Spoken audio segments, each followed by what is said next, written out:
जय राधा माधव कुंज बिहारी।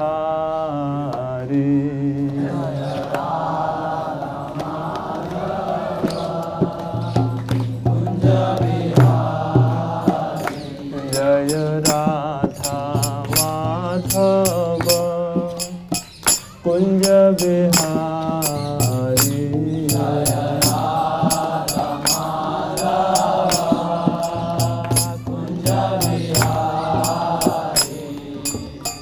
गोपीजन वल्लभ गिरिवरधारी। गोपीजन वल्लभ गिरिवरधारी।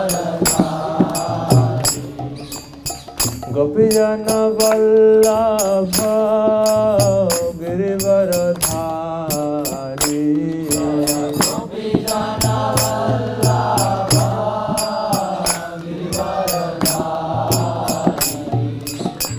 यशोदानंदन व्रज जन रंजन।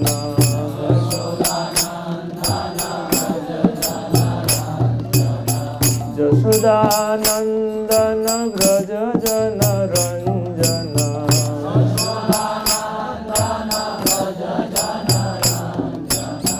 जमुना तीरा वनचारी।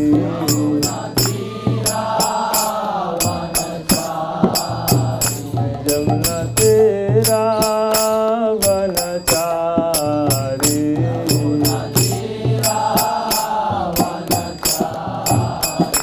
जय राधा माधव कुंज बिहारी।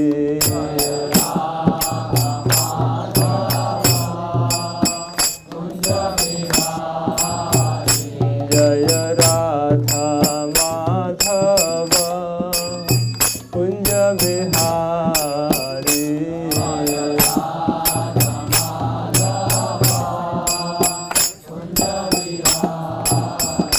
जय राधा माधव राधा माधव राधे।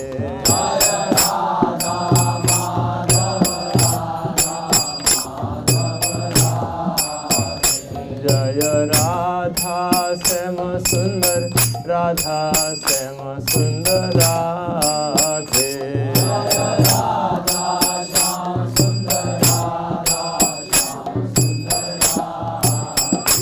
जय कृष्ण बलराम कृष्ण बलराम कृष्ण बलराम। जय कृष्ण बलराम।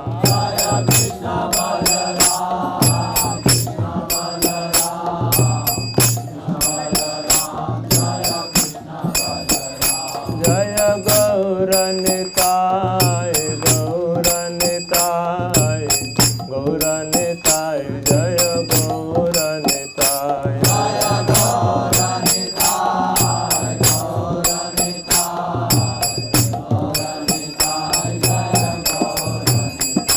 जय जय प्रभुपाद प्रभुपाद प्रभुपाद। जय जय प्रभुपाद।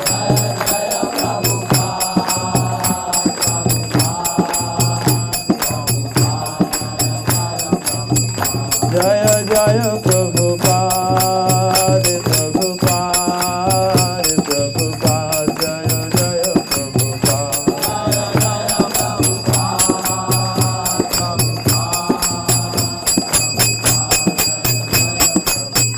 निताय गौर हरि बोल हरि बोल हरि बोल हरि बोल।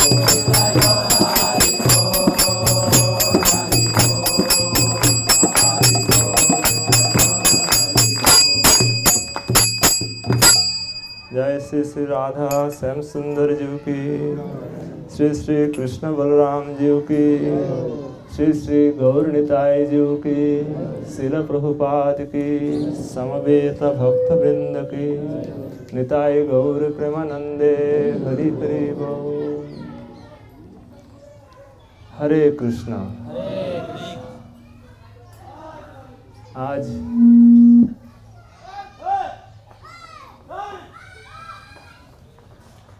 आज हम सब यहाँ एकत्रित हुए कि धाम श्री धाम का अवलोकन करना, दर्शन करना। तो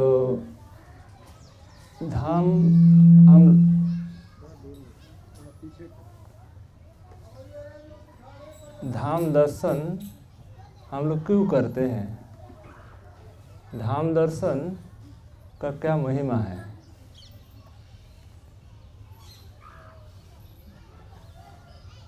जो अपराध श्री कृष्ण क्षमा नहीं कर पाते, वो अपराध धाम दर्शन से वो अपराध क्षमा हो जाते हैं। तो एक बार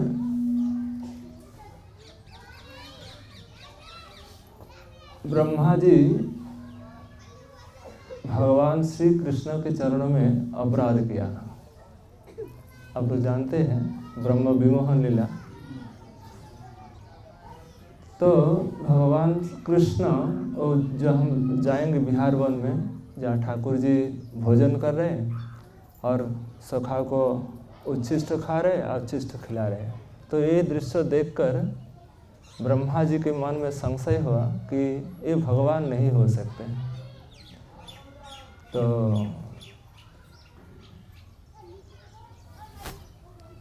तो ये बात है एक प्रसंग।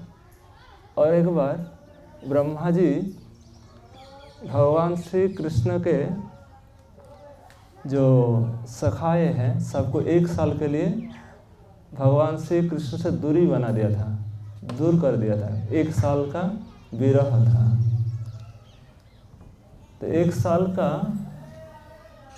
मैंने भगवान श्री कृष्ण से भगवान श्री कृष्ण बछड़ा चरा रहे थे, अपने छोटे छोटे गैया चरा रहे थे।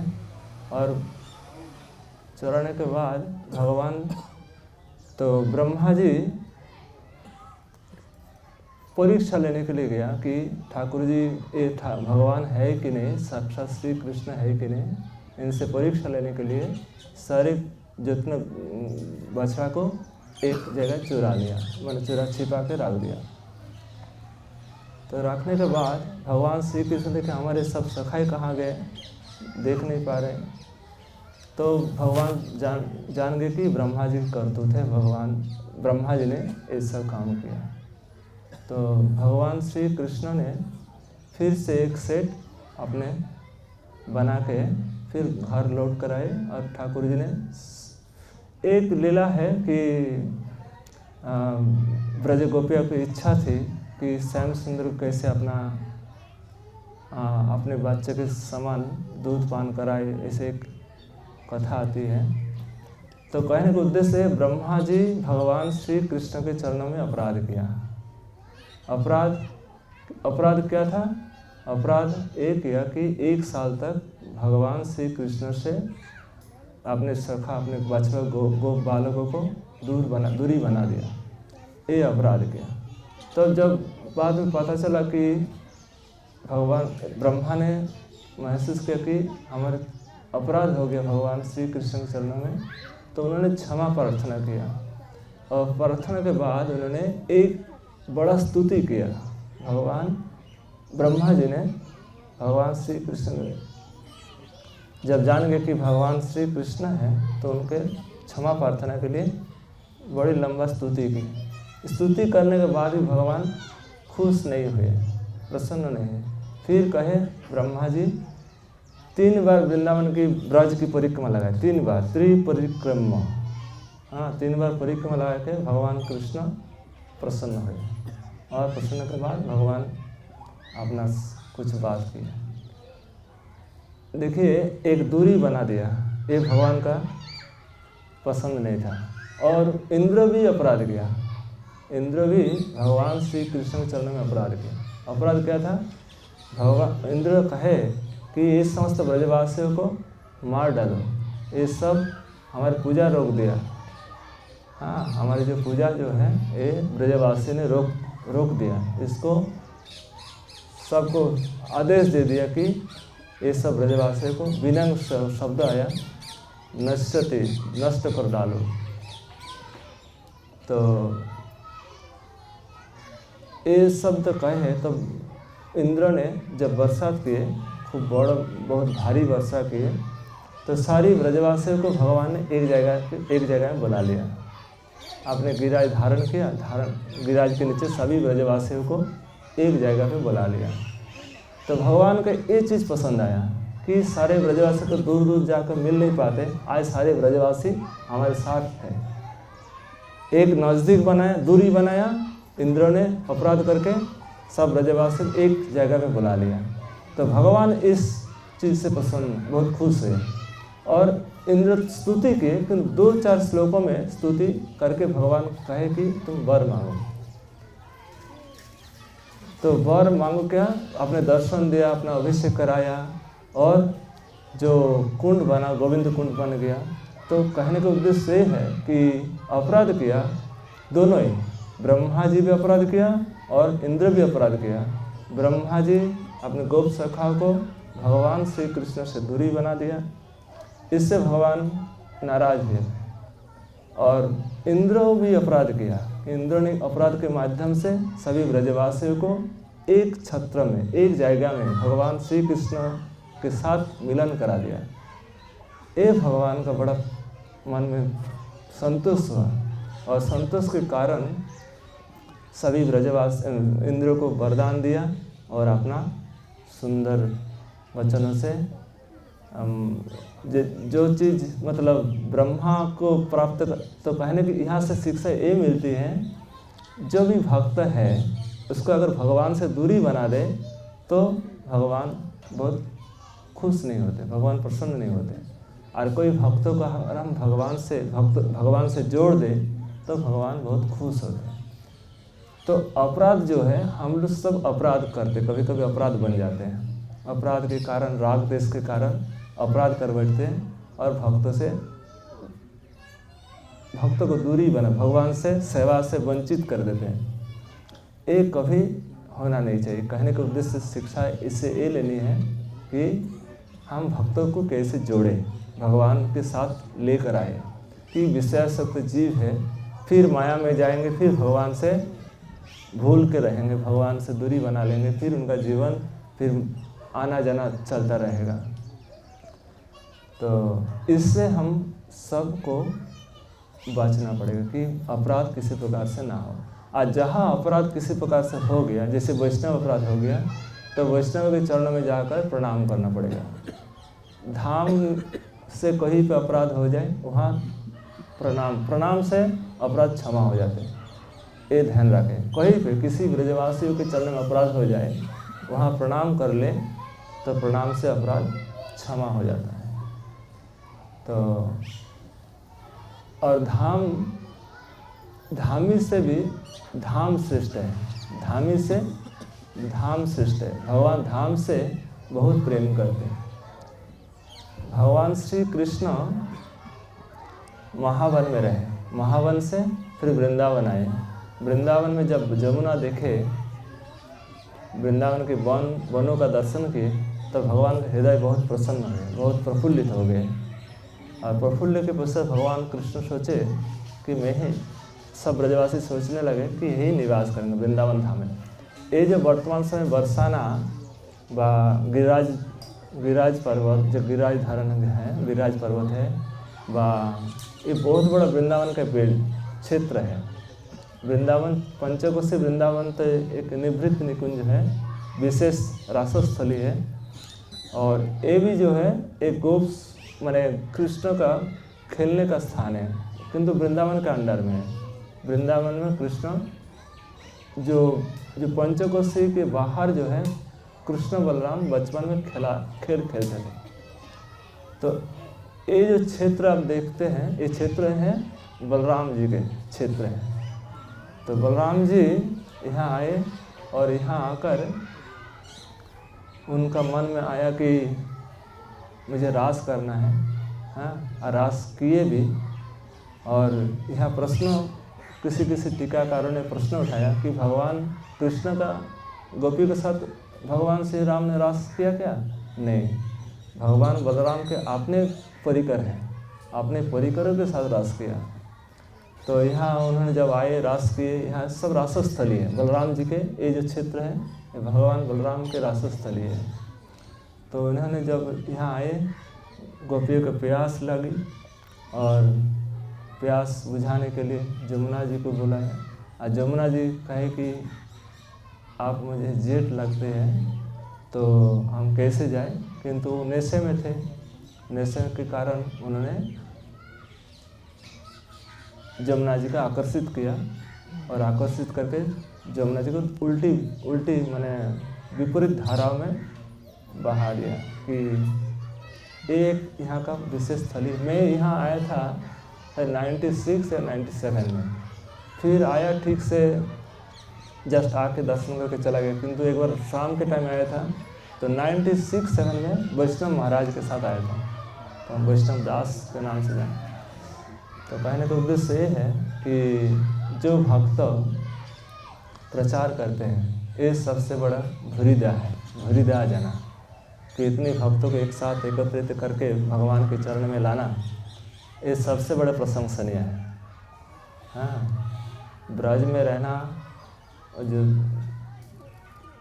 भक्त कह रहे थे कि एक ब्रज में रहना ब्रजवासी है, जो ब्रज में काफ़ी सालों से रह रहे हैं वो ब्रजवासी है, और जो भक्तों को ब्रज की आकर्षित कर रहे वो भी ब्रजवासी है, वो भी ब्रजवासी। किसी का जन्म ब्रज में हुआ वो ब्रजवासी है, जो बाहर से आके ब्रज में रह रहे वो ब्रजवासी है, अथवा जो ब्रज में भक्तों को ला रहे वो भी ब्रजवासी है। अर्थ ये नहीं कि जो ब्रज से बाहर रह रहे वो ब्रजवासी नहीं है, वो भी कि अपनी कथा के माध्यम से ब्रज की महिमा बताकर सबको ब्रज में आकर्षित कर रहे हैं, वो भी बड़ा महान धन्य है। तो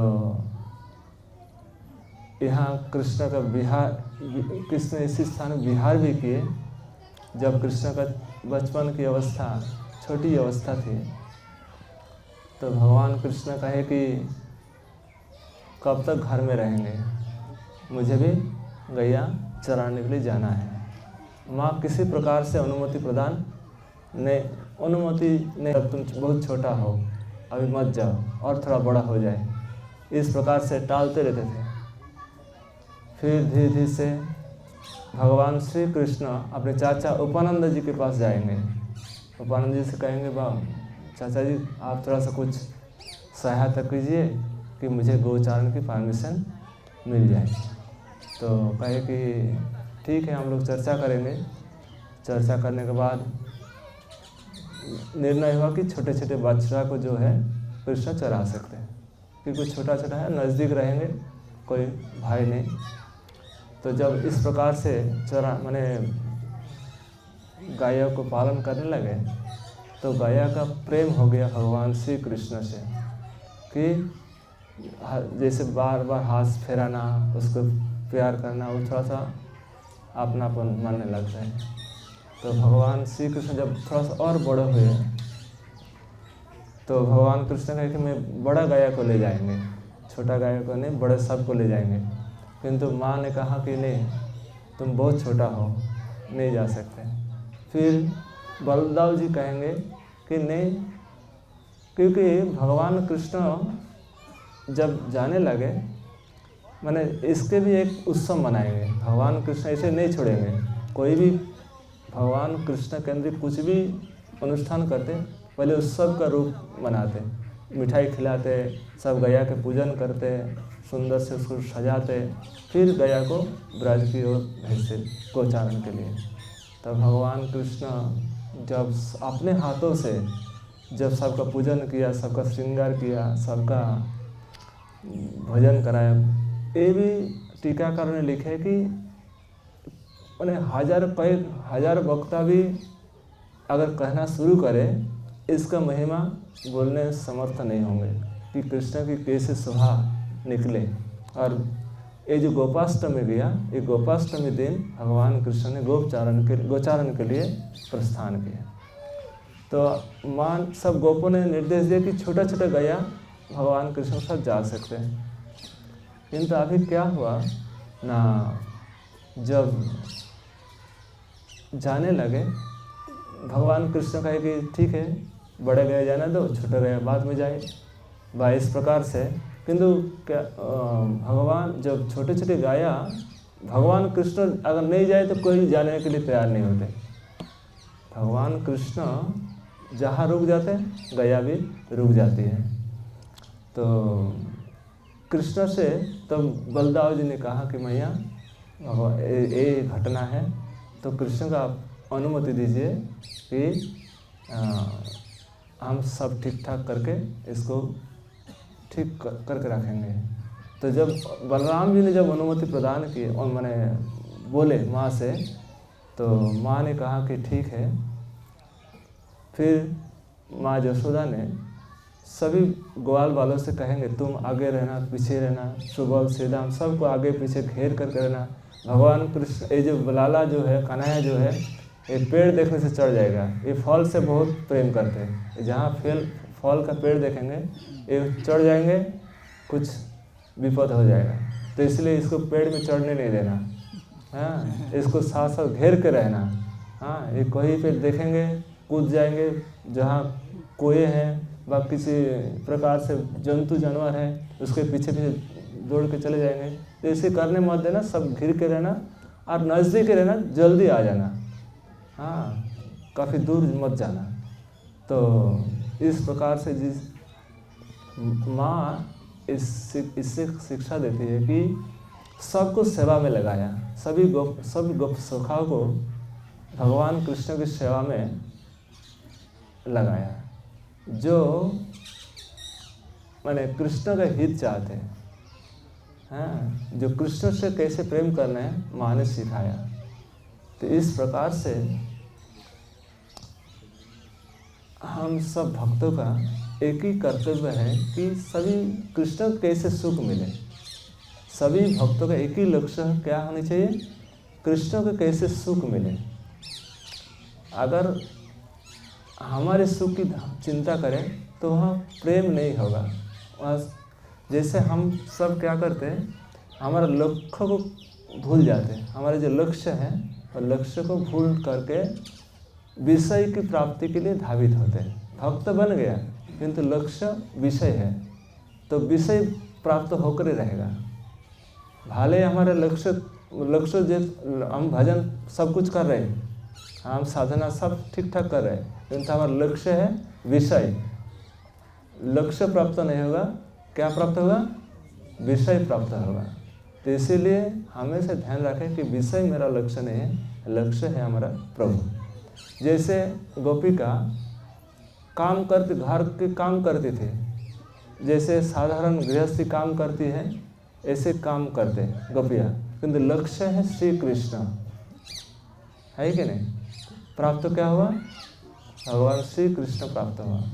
इसी प्रकार से और कोई बहुत साधना कर रहे, बहुत कुछ कर रहे, किंतु लक्ष्य है, लक्ष्य क्या है, विषय, तो साधन भजन गौण हो जाएगा, विषय मुख्य हो जाएगा। इसीलिए हमारे लक्ष्य कभी वंचित नहीं होना चाहिए, लक्ष्य से हमेशा ठीक स्थिर रखना चाहिए। ये धन संपत्ति सामग्री ये क्षण भंगुर है, इस क्षण भर के लिए है, ये नित्य वस्तु नहीं है। आत्मा जो है, आत्मा का प्रधान जो आत्मा धर्म व जैव धर्म, ये देह धर्म से बड़ा है। एक देह धर्म और एक जैव धर्म व आत्मा का धर्म व वैष्णव धर्म, ये सबसे बड़ा धर्म है। तो हमारे जीवन का लक्ष्य है जैव धर्म को पुष्ट करना है। देह धर्म किसी प्रकार से निर्वाह हो जाएगा, वो रुकेगा नहीं। वो प्रकृति का शरीर है, कोई भोजन मिल जाएगा, जितनी ज़रूरत है उतना पूरा कर देंगे। और ये धाम की विशेष महिमा, धाम एक कालातीत है व गुणातीत है, इसमें कोई संदेह नहीं। एक अपना अनुभव सुनाते हैं। हाँ, वृंदावन धाम में किस प्रकार से, मैं तो पहले कोलकाता में रहे, कोलकाता में मैंने 15-20 दिन हॉस्पिटल में रहना पड़ता था। 15 दिन कम से कम क्योंकि पूरा शरीर में पेन होता था, पूरा शरीर पेन फील करता था। तो 15 दिन फिजियोथेरापिस्ट, सीढ़ी जो स्टेयर है वो आप चढ़ नहीं सकते, समतल में रहना है। ये कई वर्षों तक इस प्रकार से रहे। फिर मैं क्या किया कि मैं ब्रज आ जाएंगे, ब्रज आ गया।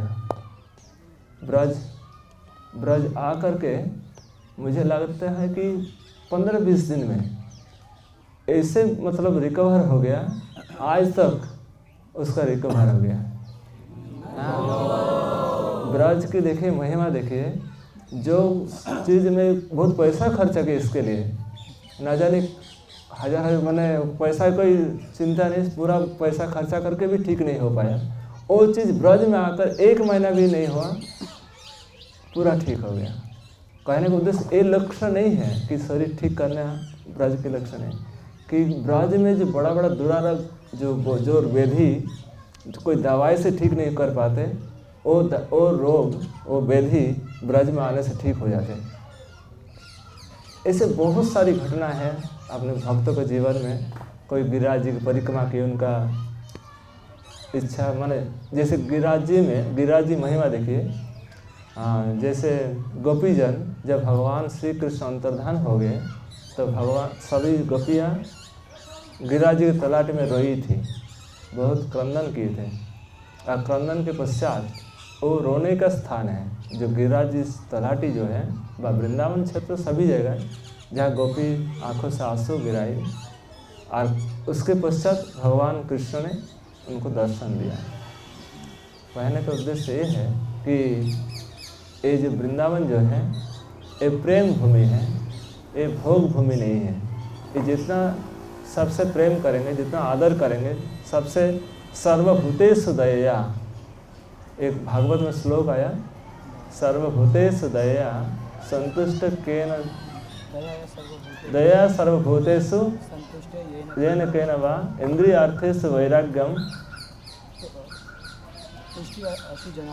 तुष्यते अस्तु जनार्दन। जनार्दन शीघ्र प्रसन्न हो जाते हैं 3 चीज करने से, दया सर्वभूतेषु, सभी प्राणियों में दया करना, और इंद्रियार्थेषु वैराग्यम, इंद्रिय जो विषय है ये विषय में वैराग्य करना है। जो रूप रस गंध शब्द स्पर्श जो विषय है इसको कृष्ण की ओर खींच के लाना है।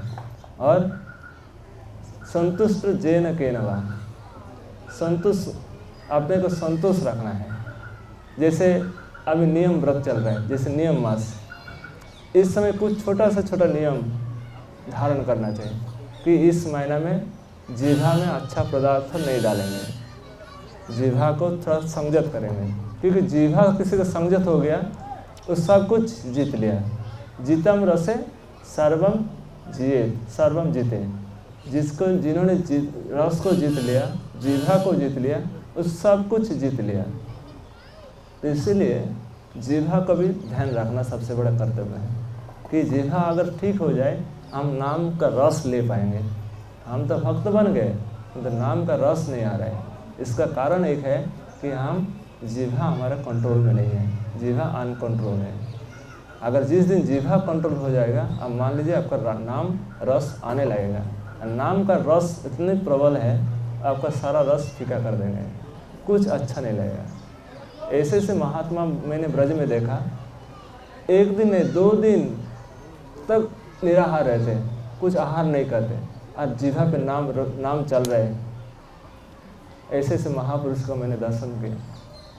तो ब्रज जो है ये आस्वादन के हैं, ये शुद्ध केवल हॉलीडे करके जाने के विषय नहीं है। यहाँ कैसे रस प्राप्त करें, यहाँ रस भूमि है, ये रस में लबालब भरा है, इसको आस्वादन करना पड़ेगा। और ये आस्वादन तभी हो पाएगा जब रसिक जनों का संग करेंगे, जिन्होंने रस प्राप्त किया है। ऐसे महापुरुष का दर्शन से, ऐसे महापुरुषों का मतलब कथोपकथन से ये रस प्राप्त संभव है। तो सबसे प्रधान कारण है हमारा, सबसे लक्ष्य का विषय है कि अपराध किसी प्रकार से ना होने पाए, क्योंकि अपराध जो है उपाड़े हुए छिंडितर सुखी जाई पाता। अपराध उठे हाथी माथा, छिंडे व उपाड़ेतर सुखी जाई पाता। ये अपराध जो है हाथी के समान है।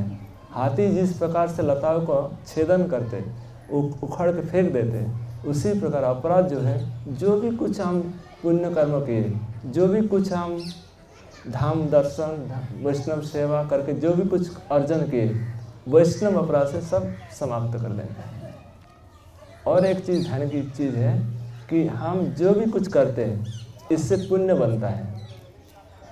धाम दर्शन करें, जो भी कुछ करें, इससे पुण्य बनता है। कोई भी कर्म करें, कर्म से बंधन बनता है, बंधन होता है। कोई भी कर्म करें, कर्मों को कर्म योग में रूपांतर करने के लिए 4 चीज़ की जरूरत है।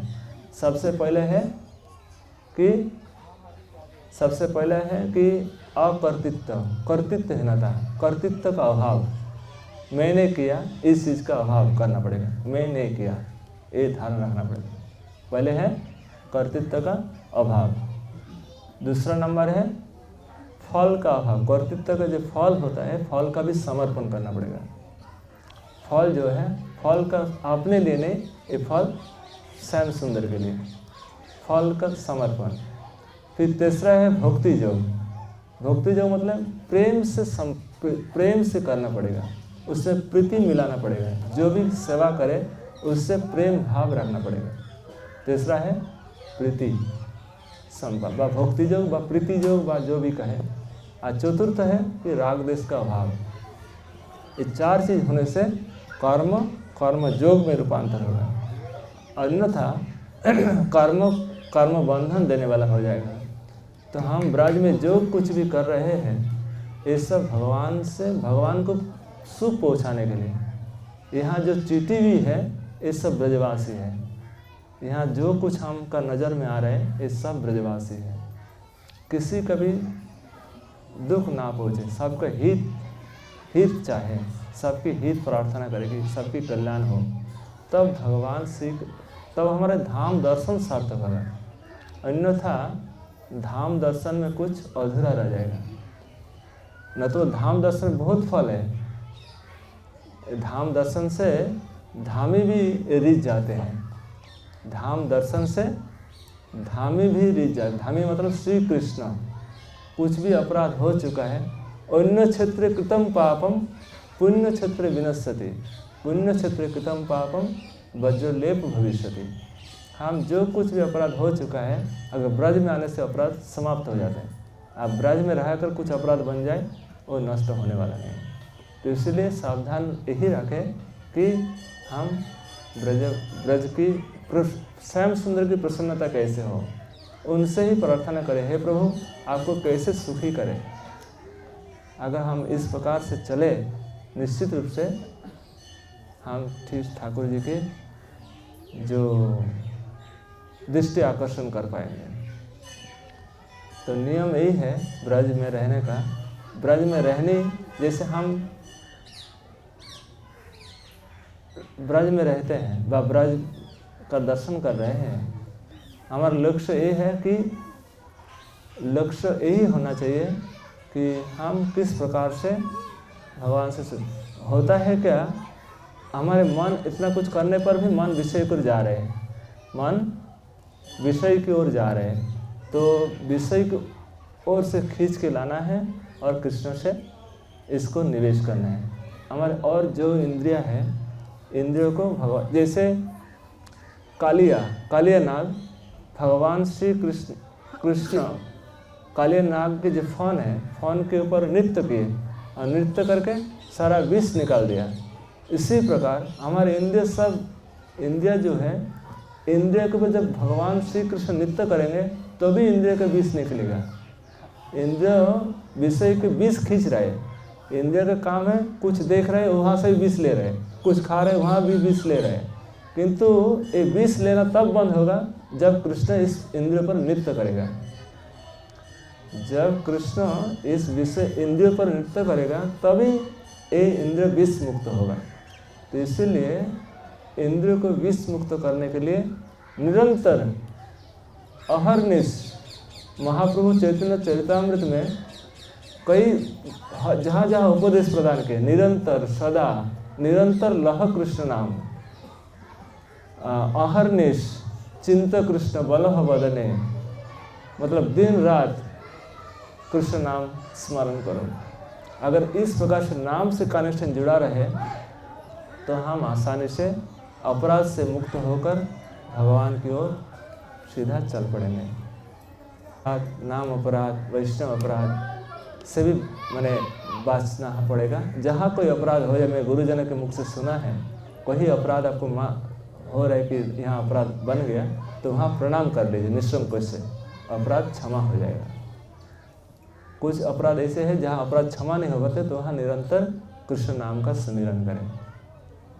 यह मैंने गुरुजनों के मुख से सुना है। जो प्राचीन वैष्णव जो है, मैं कभी कभी प्रश्न पूछते जहाँ मतलब नामनिष्ठ महापुरुष जो है, तो उन्होंने कहा कि थोड़ा सावधानी यही रखें कि जहाँ भी अपराध बन जाए वहाँ प्रणाम करें। अगर अपराध से क्षमा ना हो जाए तो निरंतर नाम का स्मरण करें, तो इसी से कल्याण हो जाएगा। किसी का कोई कुछ छोटा खाटा प्रश्न है व कुछ?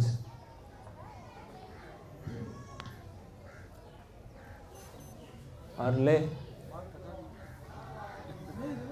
कुछ प्रश्न करे तो, क्योंकि सब वक्ता है, सभी वक्ता है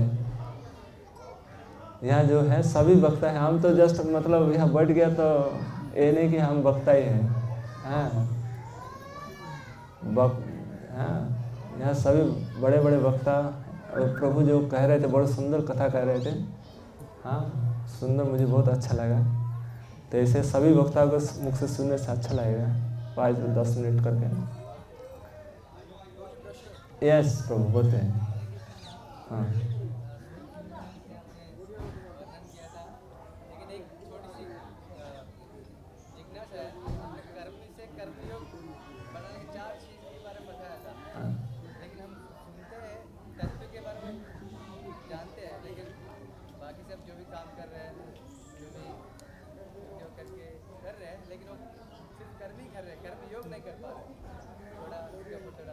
तो इसलिए जब शास्त्र पढ़े, शास्त्र को अनुशीलन करना पड़ता है कि मैं जो सुन रहे हैं, ये जीव गोस्वामी पाद भक्ति संदर्भ में लिखे हैं।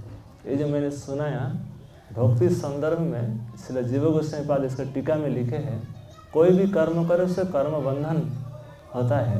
अगर उस कर्म को कर्म योग में रूपांतर करना है तो 4 चीज़ अपनाना पड़ेगा। पहले कर्तृत्व का अभाव, फिर फल का समर्पण, फिर रागदेश का अभाव, और प्रीति योग व भक्ति योग प्रीति पूर्वक करना पड़ेगा। हाँ, तो इसको प्रीति विधान मतलब भगवान की संतुष्टि विधान कैसे हो, हमें से चिंतन रहेगा कि हमारा लक्ष्य श्री कृष्ण है, संसार के विषय हमारा लक्ष्य नहीं है। हाँ, क्योंकि बहुत दिन तक भजन करने पर भी नाम में रस नहीं प्राप्त हो पाते। इसका एक ही लक्ष्य है, हमारा विषय में मन है। और विषय में मन होने के कारण एक है कि हम जिह्वा पर कंट्रोल नहीं है। इसलिए ये जब 1 महीना जो व्रत करते, ऐसी कोई संत मैंने देखा ब्रज में खूब कम बातें करते हैं, 10-20 गिन के बात करते हैं, अधिक बात भी नहीं करते हैं। निरंतर अपने नाम पर ध्यान रखते हैं, निरंतर अपने, ऐसे मैंने देखा। इसका लक्ष्य यही है कि अधिक से अधिक कृष्ण का स्मरण हो, अधिक समय श्याम सुंदर का रूप माधुरी का दर्शन हो। तो इस महीना में कोई भक्त व्रत लेते कि मंगला दर्शन करेंगे, रोज का पूरा जो गृहस्थ भक्त हर दिन कर नहीं पाते, 1 महीना का व्रत लेते कि रोज मंगला दर्शन करेंगे। 1 महीना तुलसी जी की परिक्रमा करें, कम से कम, जो हो नहीं पाते, कोई बाहर रह रहे, कोई तुलसी का दर्शन नहीं हो पा रहे, तो 1 महीना का कम से कम। इसलिए इसको नियम मास व ऊर्जा मास व ऊर्जेश्वरी, इसके यहाँ इस महीना में व्रत करने से बहुत गुना फल प्राप्त होते हैं। इसके अधिष्ठात्री ऊर्जेश्वरी श्रीमती राधा रानी। श्रीमती राधा रानी यहाँ के प्रधान है, ब्रज के क्षेत्र के प्रधान कौन है? श्रीमती राधा रानी। तो यहाँ जितने सावधानी में रहेंगे उतना ही फल। कर्म योग में रूपांतर करना है, न कि कर्म ही करना। कर्म करने से कर्म, जैसे पुजारी अगर उसका लक्ष्य ठीक नहीं है उसका भी कर्म बंधन लगेगा, भले पुजारी हो तो क्या है।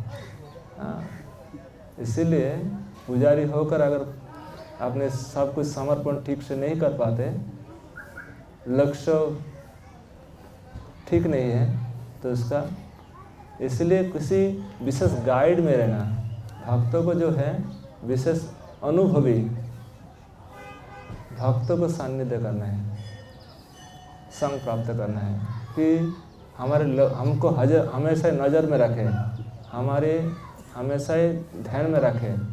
कोई भक्त अगर किसी का चिंतन करे उसका कल्याण हो जाएगा। कोई अनुभवी भक्त अगर आपको याद कर रहा है तो आप, ये भागवत में आया, जदन भावितम माने कृष्ण उसका चिंतन करते। कोई भक्त किसी का चिंतन करते तो भगवान श्याम सुंदर उसका चिंतन करते। तो इसीलिए किसी भक्त के सानिध्य में, अनुगत्य में रहकर भजन करें, इससे बड़ा फायदा है। और वही भक्त है जिसके सानिध्य में जाने से हमारे विषय में रुचि कम हो। भक्त तो सब है, जिसके सानिध्य में रहने से हमारे विषय भोग की जो लालसा है उसमें कम होने लगे, है कि नहीं, और भगवान में रुचि हो, वही भक्त है, यथार्थ भक्त है। जिसके सानिध्य में आने से विषय में रुचि कम हो और भगवान में रुचि वर्धित हो, वही यथार्थ भक्त है। तो उस कोटि में पहुंचने के लिए हमको प्रयास करना पड़ेगा। प्रयास क्या? निरंतर नाम कीर्तन सुमिरन करना पड़ेगा। एक बार देखिए भक्त संघ की महिमा कितनी सुंदर है। भक्त संघ,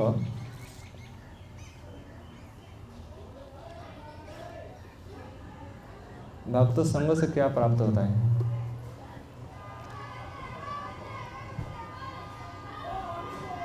भक्त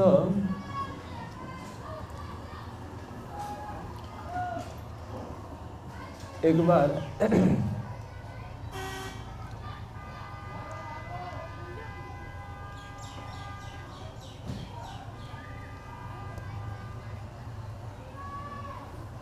एक छोटा सा बच्चा, नाम था उनका, मुस्लिम नाम था,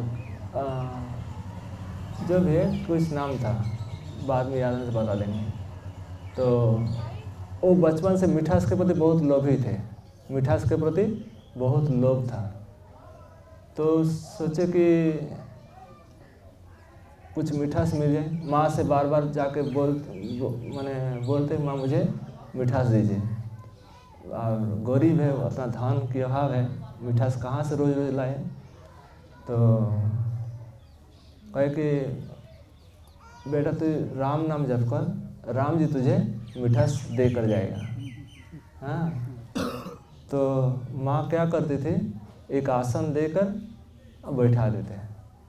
बच्चा बालक है, हरे कृष्ण कृष्ण कृष्ण हरे हरे, हरे राम राम राम हरे हरे।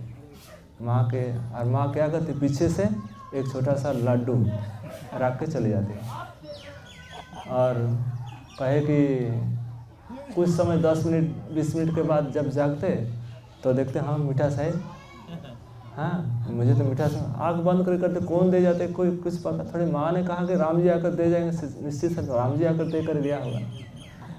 तो जैसे उठाया, और माँ से जाकर कहती कि माँ मुझे राम जी ने मिठास दे कर गया। तो रोज़ इस प्रकार से रोज़ आसन दे देते और बच्चे को बैठा देते और मिठास मिल जाते, खूब खुश। तो एक दिन माँ ने बोली बेटा अगर ज़्यादा समय जप करेंगे तो राम जी तुझे बड़ा बड़ा मिठास दे जाएगा, हाँ बड़ा बड़ा मिठाई दे जाएगा। तो 1-1 घंटा 2-2 घंटा नाम करने लगे, खूब नाम में रस आने लगे। और माँ थोड़ा बड़ा बड़ा मीठा, थोड़ा सा उससे बड़ा गुड़ ढेरा जो भी है रख के चली जाती है।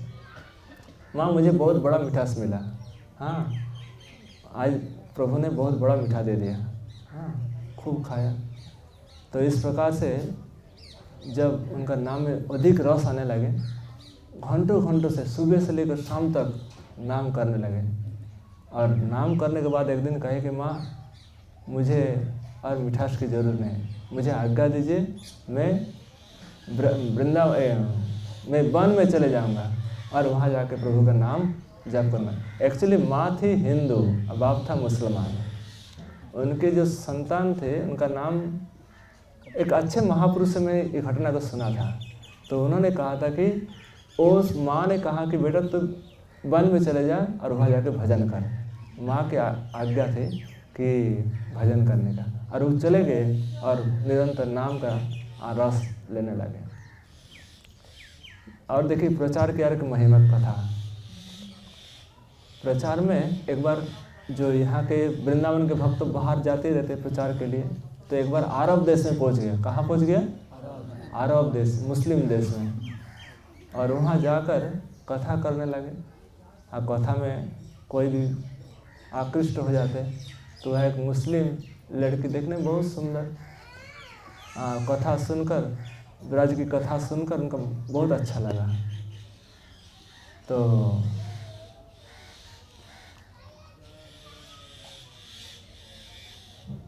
और लड़की का नाम था हामिदा। लड़की का नाम था हामिदा। और जब कथा सुने, और उनकी एक सहेली थी, वो कथा बहुत याद करके रखते थे। जैसे बोलते, जब उनका मन में बहुत इच्छा होती कि मुझे कथा सुनाई, जब ब्रज के संत आए थे उनकी कथा सुनाए, तो वो उनको सुना देते थे। हामिदा और दो सहेली देखने में एक ही, मैंने एक बंधु मैंने ये थी, दोनों पास पास रहती थी। तो जब भी कथा सुनने की इच्छा, वो सहेली उनको सुना देती कृष्ण ब्रज की कथा। मुसलमान उनको कथा सुनने में बहुत लोभी, कथा सुनाए, ब्रज की कथा सुनाए। देखिए मैं जब बचपन में थे ना, बहुत छोटे अवस्था में, तो रात दिन हरे कृष्ण महामंत्र टेप में इतना रस आने लगे, रात दिन सुनता था हरे कृष्ण महामंत्र, सुबह शाम लेकर, मैंने 24 घंटे जैसे नाम उसी ध्वनि को ही सुने बारंबार। तो इस प्रकार और जो सहेली थी हामिदा को बार बार कथा सुनाते थे, ब्रज की कथा। जो संत आए थे वो संत की कथा मुझे सुनाए। तो इसे सुनते सुनते उनका कथा ब्रज के प्रति आकर्षण हो गया कि मुझे कब ब्रज जाना है, मुझे ब्रज में जाना है और भगवान का दर्शन करना है। उन्होंने इतना तक कहा दिया कि ब्रज में जाने से भगवान कृष्ण का दर्शन हो जाएगा। तो उनका मन में आया कि मैं ब्रज किसी प्रकार से ब्रज जाऊंगी। तो आने विचार बनाया, किंतु कैसे कहें, मुसलमान राजा है, ब्रज वृंदावन कैसे जाए, इतना दूर देश है, दूर रास्ता है। तो वो खान पान छोड़ दिया, हाँ, खान पान तय कर दिया। जो उन पिता ने पूछा सहेली से, जो उनकी बांधवी थी, कि बेटी आप ये बताइए, मेरी बेटी दिन दिन बहुत पतली दुबली होती जा रही है, इसके क्या कारण है? तो सब घटना खुल के बताया कि वृंदावन जाना चाहती है और ये जा नहीं पा रही है, और आपको बोल नहीं पाते। तो आप अगर इनको वृंदावन जाने की व्यवस्था कर दें तो ये स्वस्थ हो जाएगा। तो कहे कि बेटी आप इतना दिन क्यों नहीं बताया, हमारी क्या कमी है? हम अच्छा से लंच करके सब कुछ सामग्री देकर, भोजन देकर, पैसा देकर कभी भी भेज सकते हैं। आप चले जाइए, कोई चिंता नहीं, मैं सारी व्यवस्था कर देते हैं। सारे व्यवस्था कर दिया, पूरा भर दिया, जितना सिपाही सब कुछ देकर कि जाइए वृंदावन घूम कर आइए, कोई चिंता नहीं। तो आने लगे। आते आते बीच में अंधेरा हो गया, सोचे कि चलो यहाँ थोड़ा रेस्ट कर ले, फिर अगले दिन चलेंगे।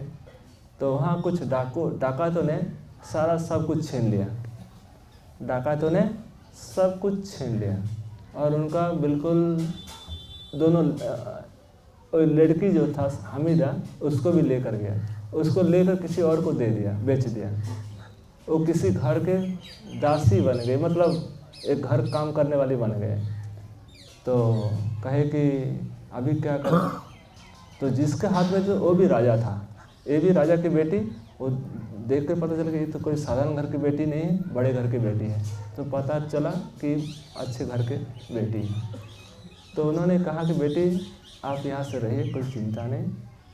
आप मतलब उनके साथ में एक सेवा करने वाली दासी भी दे दिए कि तुम सेवा करें। तो वो हामिदा हमेशा कहती थी, जो उनकी सेवा करती थी, कि आप मैंने आपको एक चिट्ठी लेकर देते, ये चिट्ठी लेकर आप राजा को, जिसके घर में है, उस राजा को आप दे दीजिए। समझ में आ रही बात है? तो ये जो चिट्ठी जो है, चिट्ठी आप किसको दे दीजिए? राजा को दे दीजिए। तो उन्होंने सारा वृत्तांत लिखे, जो ऐसे शुरू से घटना लिखकर भेजा। अगले दिन कहे कि बेटी आप चिंता मत करिए, मैं आपके लिए व्यवस्था कर देते हैं, आप जाइए वृंदावन और घूम कर आए, आराम से घूम कर आए। उन्होंने व्यवस्था कर दिया।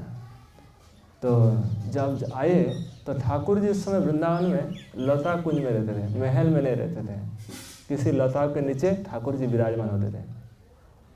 फिर कुंज बनाया, किंतु वृंदावन में ये तो बहुत दिन से आ रहे हैं। इनका शरीर की जो अवस्था है, बाल बिखर गया, शरीर काला वस्त्र जो है माने बाबरी जैसे बन गया, मतलब शोभा जो शरीर का जो सौंदर्य है नष्ट हो गया। तो इसको जाने नहीं दिया, अंदर घुसने नहीं दिया। ये जो हामिदा को ठाकुर जी के दर्शन के लिए जाने नहीं दिया। तो जाने जब नहीं दिया तो बहुत रोने लगे कि मैं कहाँ से कहाँ आया, कहाँ का क्या कुछ, मतलब रास्ता में क्या क्या घटना घटी। मतलब इतना देख करके उनको आप लगे कि आज जीवित रहने की कोई इच्छा नहीं, सीधा जाके जमुना जी में कूदेंगे, हाँ, अपना शरीर छोड़ेंगे। तो वो जाके केसी घाट में रो रही थी। केसी घाट में सख्त घटना, केसी घाट में जम कर रो रही थी। तो रोते रोते रात बीत गया, मैंने बहुत समय से रोते रोते, और एक ही मैंने भरोसा, आंखों का आंसू, और कोई भरोसा नहीं, सब भरोसा फेल हो गया। एक ही भरोसा, आंखों का आंसू से रो रहे। रोने के बाद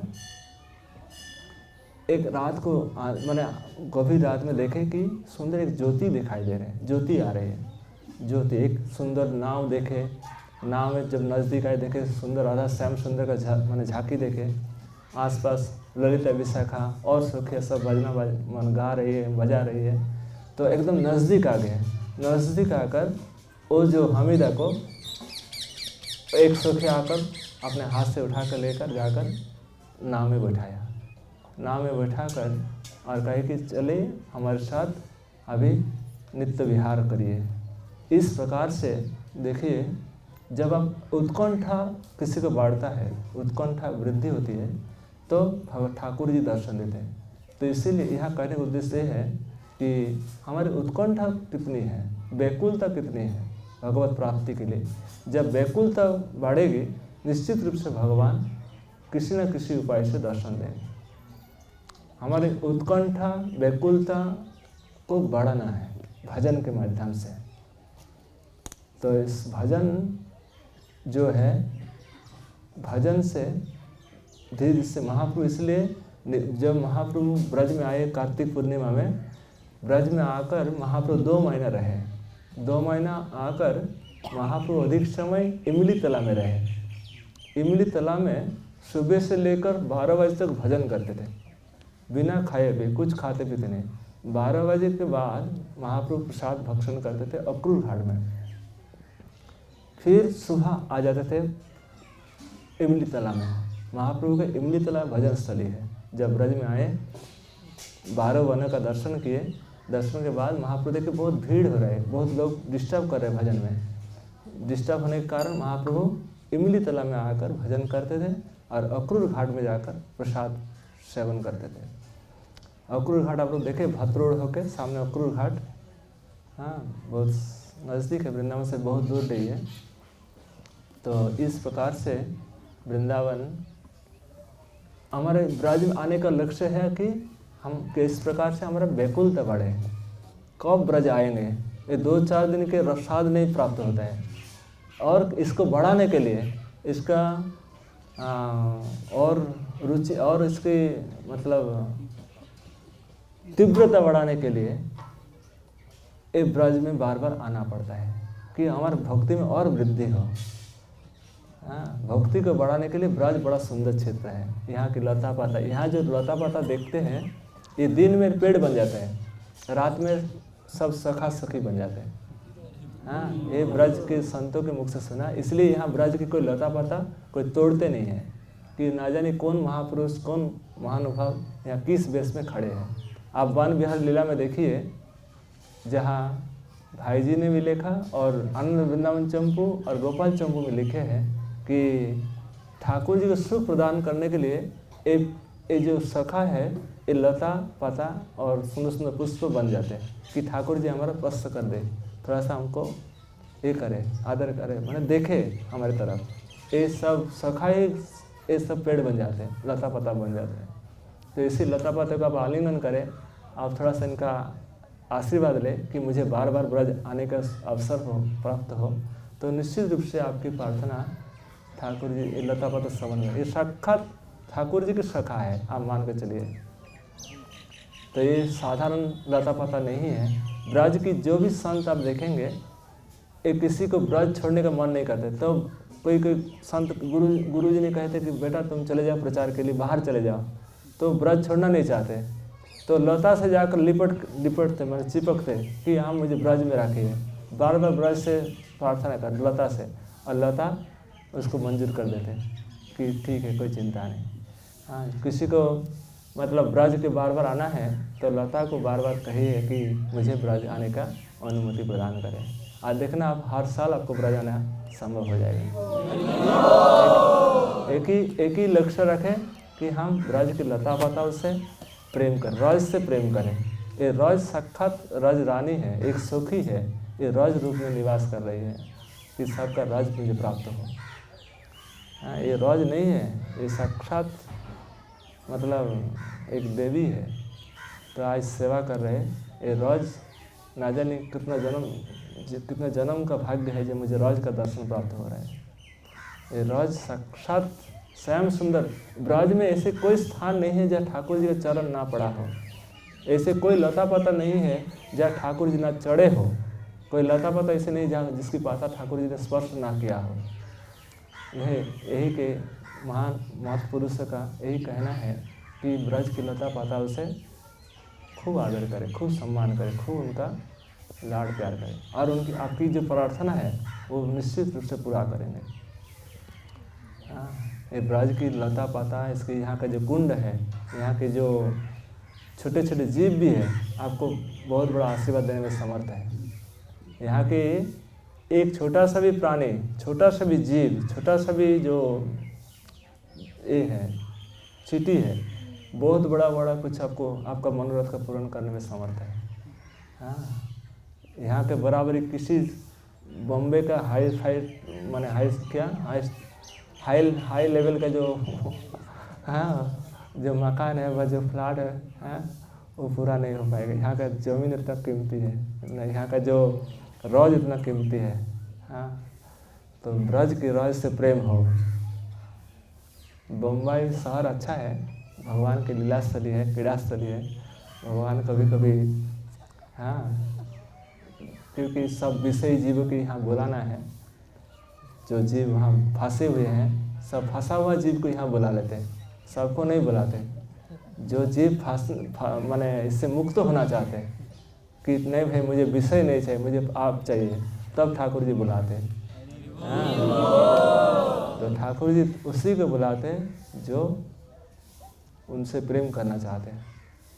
तो इसीलिए आप सब वास्तविक भाग्यवान हैं, आप साधारण नहीं। हम तो नज़र में तो कुछ साधारण नहीं लग रहे, आप विशेष है। हाँ, आप कितना दूर से आ रहे हैं, कहाँ से आए हैं। निश्चित ठाकुर जी विशेष कृपा आप सबके ऊपर है, और हर साल इसी प्रकार और अधिक भक्तों को ब्रज में लाइए। और यहाँ के जो ठाकुर जी का जो प्रेम है, एक ही प्रेम समुद्र है, जैसे लवण समुद्र है, वहाँ भी कुछ भी डाल दीजिए सब नमकीन बन जाएगा। और यहाँ प्रेम समुद्र, कोई किसी विषय जीव की डाल दीजिए वो प्रेम में बन जाएगा। हाँ, यही प्रेम समुद्र का यही महिमा है। आप किसी भी जीव को यहाँ डाल दीजिए, उनका मन का परिवर्तन हो जाएगा। तो यही आज की कथा, हाँ हमें कथा नहीं कहें, अपने घर की बात सुना रहे हैं।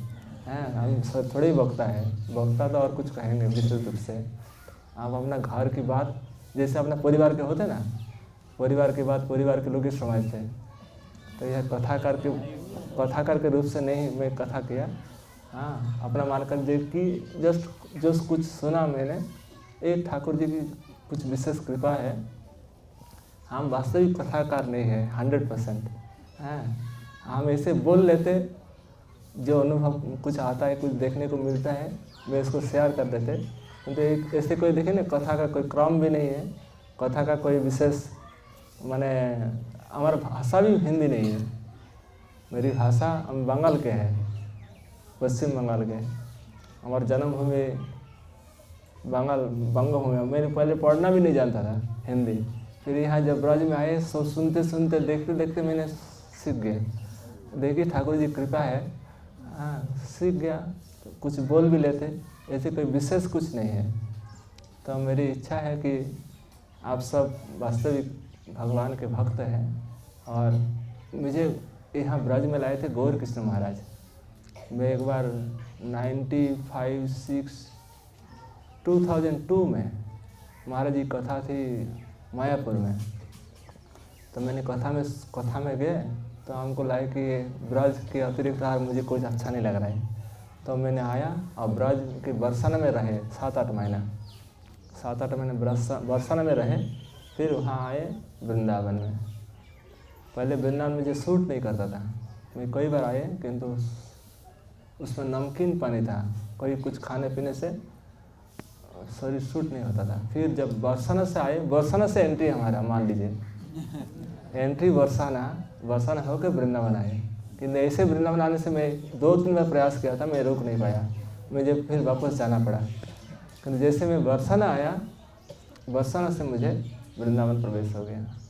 तो इसीलिए राधा रानी से कहिए, लता पता उससे कहिए कि मुझे ब्रज आने का अवसर दीजिए, और मुझे कुछ नहीं चाहिए। जैसे और भक्तों को ब्रज के लता पताओं से जोड़ सके, इसकी यहाँ का आनंद दे पाए, आप इतना कृपा कीजिए, ठीक है ना। श्रील प्रभुपाद की जय। निताय गौर प्रेमानंदे, हरि हरि बोल।